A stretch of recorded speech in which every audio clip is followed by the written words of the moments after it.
Hola maestros, compañeros y público ajeno, somos estudiantes de la Universidad Tecnológica de León de la carrera de Ingeniería en Sistemas Productivos. Mi equipo está conformado por García Rangel, Evelyn Adilene, Sánchez Cano Luz Daniela, Sáenz Hernández Eduardo Josep y una servidora Martínez Aldana María de los Ángeles. Les pondremos el tema del ciclo de Edison, esperemos sea de su agrado y comprensible para ustedes. Comenzamos.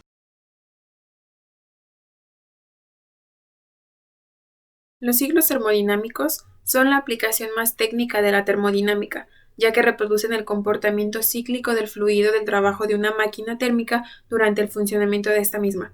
En el presente trabajo se hablará sobre el ciclo termodinámico de Ericsson, el cual se encuentra dentro de la clasificación de ciclos directos para sistemas cerrados.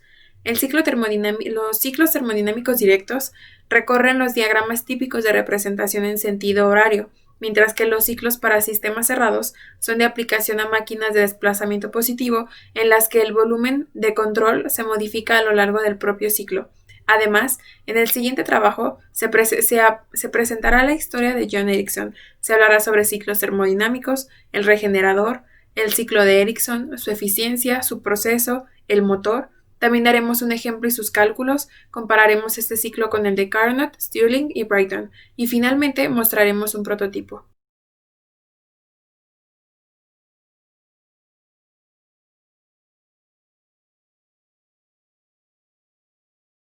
Antes de comenzar, debemos de saber quién fue el creador de este ciclo, el cual fue el inventor estadounidense de origen sueco John Ericsson, el cual nació el 31 de julio de 1803 en Suecia. A los 13 años trabajó en la construcción del Canal de Gotha, importante obra de ingeniería sueca, junto con su hermano Nils, padre del ferrocarril sueco. Tras ejercer durante varios años como oficial de la Armada de su país natal, abandonó dicha ocupación y se dedicó por completo a la actividad de inventor. Proyectó una máquina de vapor en 1826 e inventó la propulsión hélice para los buques en 1936, gracias a la que fue posible sustituir las ruedas de la época, especialmente vulnerables en el caso de los navíos de guerra. En el año 1829 construyó un motor revolucionario que se colocó en la locomotora Novelty. En Estados Unidos diseñó la fragata Princeton, en la que instaló un motor de hélice creado por él mismo. Edison aportó a la Guerra Civil estadounidense el buque de guerra acorazado Monitor, que desempeñaría un papel de gran importancia durante la Guerra de Sucesión y marcaría el inicio de la sustitución de los buques de madera por varios acorazados. El buque daría a nombre a todas las naves de su tipo.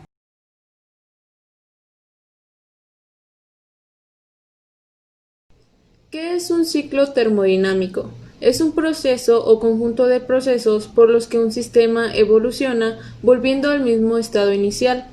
Para todo ciclo se cumple que U es igual a 0 y Q es igual a W. Es importante mencionar que un ciclo reversible son todos aquellos que están en equilibrio y pueden representarse por diagramas PV o TS. Los ciclos termodinámicos permiten convertir el calor en trabajo por la interacción con dos focos térmicos, máquinas y motores térmicos. Se describen en sentido horario. Concepto. El ciclo Ericsson es un ciclo de combustión externa, totalmente reversible, que ofrece la máxima eficiencia permitida por la segunda ley de eficiencia de Carnot. En este ciclo el fluido evoluciona realizando dos transformaciones isotérmicas y dos isobáricas. El ciclo Ericsson consta de 4 procesos. El primero es el proceso de compresión isotérmica. El segundo, calentamiento isobárico. El proceso 3 es la expansión isotérmica y por último, el cuarto proceso, que consiste en el enfriamiento isobárico.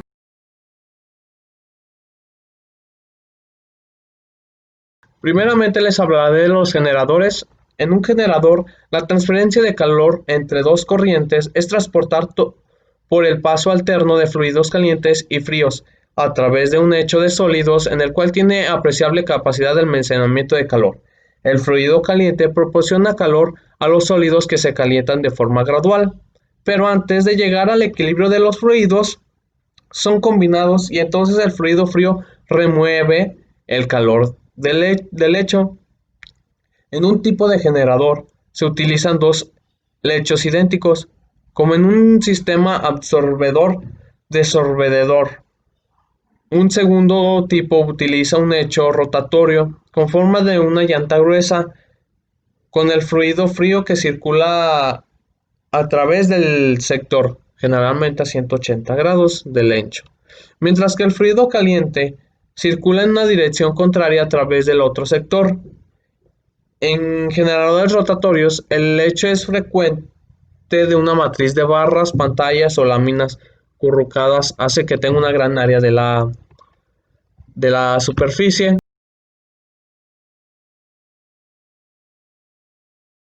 Es interesante examinar qué pasa cuando el número de etapas, tanto de enfriamiento y de recalentamiento, se hacen infinitamente grandes, donde los procesos isoentrópicos de compresión y expansión pasan a ser isotérmicos. El ciclo se puede representar mediante dos etapas de temperaturas constantes y de dos procesos a presión constantes con regeneración. Un proceso así se llama ciclo de Ericsson. Ericsson diseñó y construyó un intercambio de calor de flujo mezclado y en contracorriente y lo llamó regenerador. El sistema de recuperación de calor de los gases de escape o de salida pueden hacerse de diversas maneras con o sin válvulas y con el auxilio de dispositivos rotativos o móviles.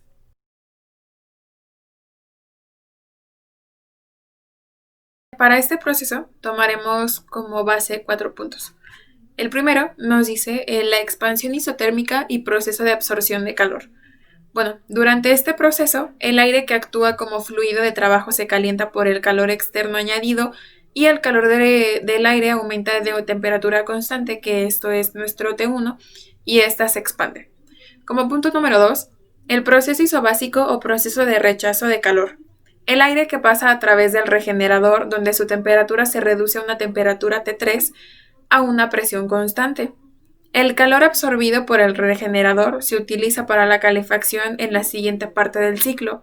El aire, después de pasar por el regenerador, se libera como un gas de escape. Como punto número 3, el proceso de compresión isotérmica. Durante este proceso, el aire que entra en el motor es comprimido a una temperatura constante. Aplicando un intercooler, el calor a presión se libera en el tanque de almacenamiento de aire. Como punto número 4, la presión constante o isotérmica de absorción de calor.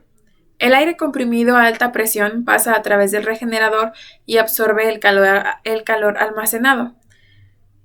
A continuación, este fluye hacia el pistón y al cilindro donde se expande y se produce el trabajo durante el proceso. El ciclo de Ericsson se compone de 4 etapas, en las cuales existe un intercambio de calor. La primera etapa. En esa etapa, el aire se comprime isotérmicamente y se requiere entonces de un enfriamiento simultáneo. El aire fluye en un tanque de almacenamiento a presión constante.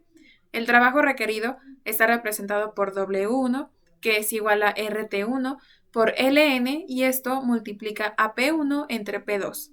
Como segunda etapa, se produce un calentamiento reversible a presión constante y su consecuente expansión. El aire caliente fluye en el tanque a una presión elevada constante hacia el cilindro de potencia. En este caso, el calor requerido se representa como Q2A es igual a Cp, esto que va a multiplicar a T3 menos T2. Como punto número 3, en la tercera etapa, se expande el cilindro isotérmicamente recibiendo un calor externo. El trabajo de salida es igual a W2, que es igual a RT negativo 3 multiplicado por Ln, que esto a su vez multiplica a P3 entre P4. Como cuarta etapa, es un enfriamiento reversible a presión baja constante.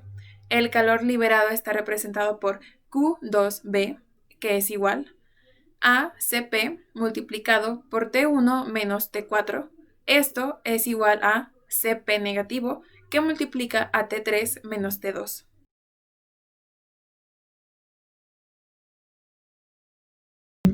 A continuación les hablaré sobre la eficiencia de utilizar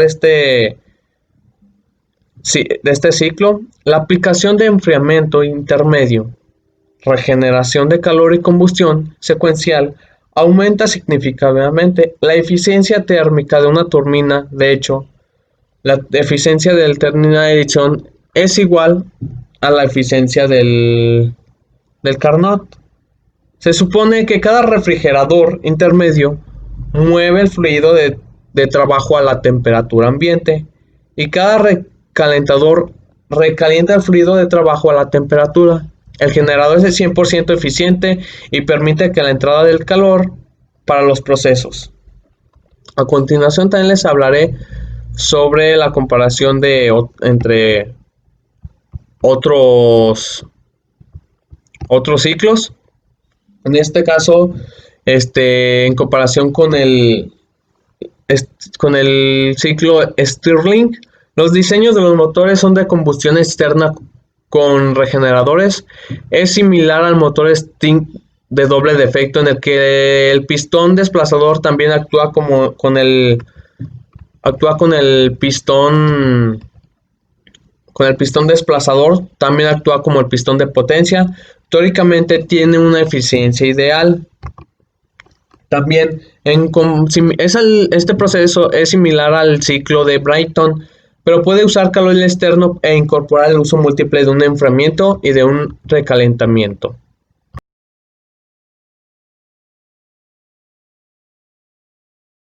Potencia actual del ciclo de Ericsson. Un aspecto que cabe señalar sobre este ciclo es que el volumen del recuperador no influye sobre el rendimiento del motor, y esto nos genera grandes ventajas a diferencia del ciclo de Stirling. Bien, este ciclo es integrado en un motor, pues resultaría algo costoso debido a la necesidad de la utilización de válvulas y demás.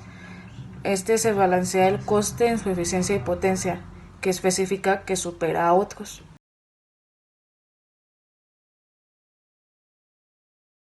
Aplicación.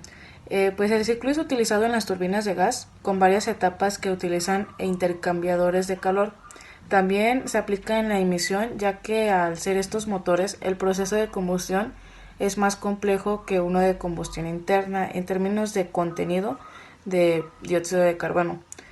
Se aplica en la operación relativamente silenciosa, con fiabilidad y larga vida. La capacidad multicombustible, y pues sería también necesarias áreas superficiales demasiado grandes o tiempo infinitamente largos para el proceso. Se aplica a operar a presiones elevadas y en los fluidos más adecuados para su funcionamiento sobre el helio y el hidrógeno. La relación entre peso y potencia, el cual no es muy favorable, y las elevadas temperaturas que presentarían un problema.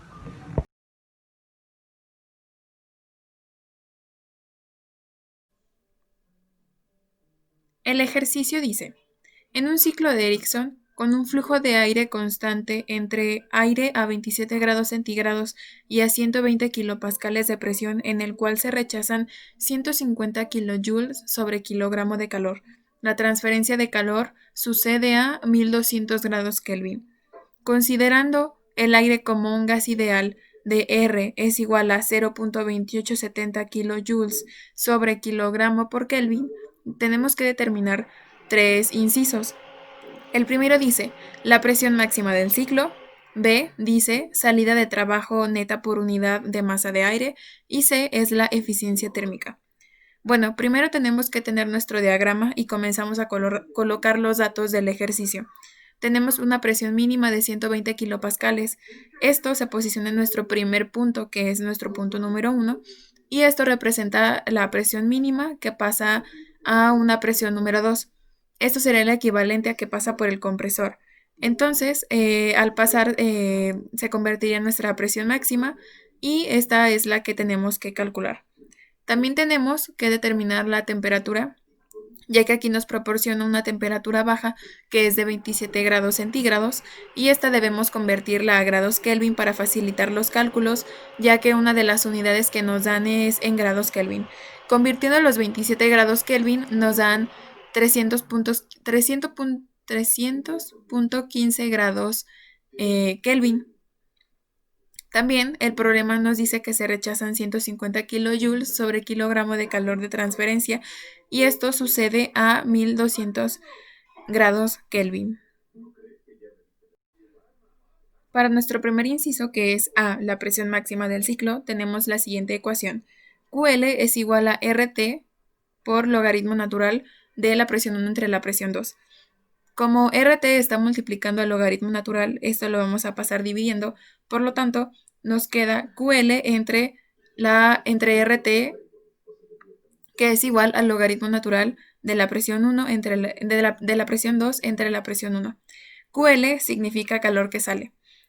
Entonces, al sustituir nuestras variables, nos queda de 1.7413, que es igual al logaritmo natural de la presión 2 entre la presión 1. Para despejar logaritmo natural, al pasarlo al lado del igual, nos queda como exponencial de 1.7413, que es igual a la presión 2 entre la presión 1. Al resolverlo, nos da un valor de 684.57 kilopascales y esto es equivalente a nuestra presión 2.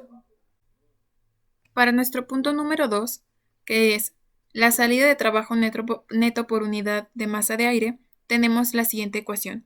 QH, que significa calor que entra, es igual a T por R por logaritmo natural de presión 3 entre presión 4. Al sustituir nuestros datos, nos queda de QH 599.7 kJ sobre kilogramo. Esto lo vamos a sustituir en nuestra ecuación de W neto, que es igual a QH entre QL, que significa calor que entra menos calor que sale. Esto, al resolverlo, nos da un W neto de 399.7 kJ sobre kilogramo. Para nuestro inciso número 3, que es la eficiencia térmica, tenemos que sustituirlo en la ecuación de la eficiencia, que equivale a N es igual a 1 menos la temperatura baja entre temperatura alta. Esto, al sustituir nuestros datos proporcionados por el diagrama, nos da un valor de la eficiencia térmica de 0.7498, que al multiplicarlo por 100 nos da un porcentaje de 74.98%. Entonces, nuestra eficiencia térmica equivale a 74.98%.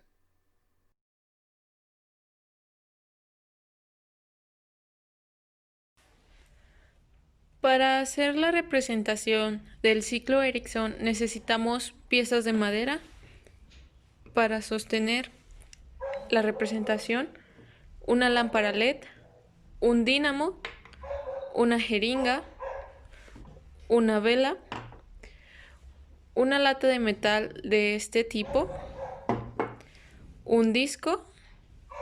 Para comenzar con la representación, el primer paso es poner en el centro del disco el dínamo para que estos puedan estar juntos y producir fricción. Después habrá que perforar el disco de manera que éste pueda ser enlazado con la jeringa por medio de un alambre. Con las piezas de madera habrá que montar la jeringa y el dínamo. Con la ayuda de un taladro habrá que perforar la lata de manera que pueda enlazarse con la jeringa y asimismo podamos introducir agua dentro de ella. Por último, montamos la lata, la jeringa y el disco junto con el dínamo enlazados de manera correcta, como se muestra en la imagen. Por último, habrá que colocar la vela encendida por debajo de la lata, de manera que ésta pueda evaporar el agua dentro de ella y asimismo transferirla a la jeringa. A continuación se muestra cuál es el funcionamiento de dicha representación respecto al ciclo Ericsson. En esta representación podemos ver cómo se usa el calor externo e incorpora el uso múltiple de un enfriamiento y recalentamiento. Como vemos, consiste en un proceso de compresión y expansión isotérmicos combinados con la regeneración de calor isobárica entre ellos. La aplicación de enfriamiento intermedio, regeneración de calor y combustión secuencial aumenta significativamente la eficiencia térmica de una turbina. Por último, podemos observar cómo este ciclo puede encender una lámpara LED.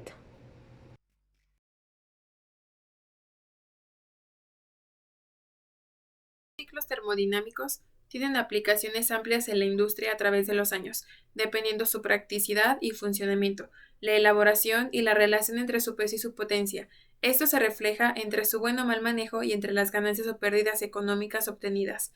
Es difícil construir una máquina que trabaje con el ciclo de Ericsson, ya que operan a presiones elevadas y los fluidos más adecuados para el trabajo son el helio y el hidrógeno. Por lo tanto, la relación entre eso y su potencia no es la más favorable. También tenemos que considerar que las altas temperaturas se consideran un problema y que este ciclo suele ser costoso a comparación de otros ciclos térmicos como por ejemplo el de diésel. Por otro lado, una de las más grandes ventajas es la calidad de emisión de dióxido de carbono, ya que es un motor de combustión externa en donde el proceso de combustión es más completo a comparación de la combustión interna. Otras de sus ventajas son la operación silenciosa, su confiabilidad, su larga vida y su capacidad de multicombustible. Nosotros, como ingenieros en sistemas productivos, debemos considerar el funcionamiento de las empresas y eso incluye a la maquinaria y a los operadores, ya que son un gran factor de crecimiento. Debemos aprovechar los recursos que nos brinda la empresa para obtener una mayor eficiencia. Esto incluye a la maquinaria que sea más competitiva y que sea funcional para las actividades requeridas por la empresa.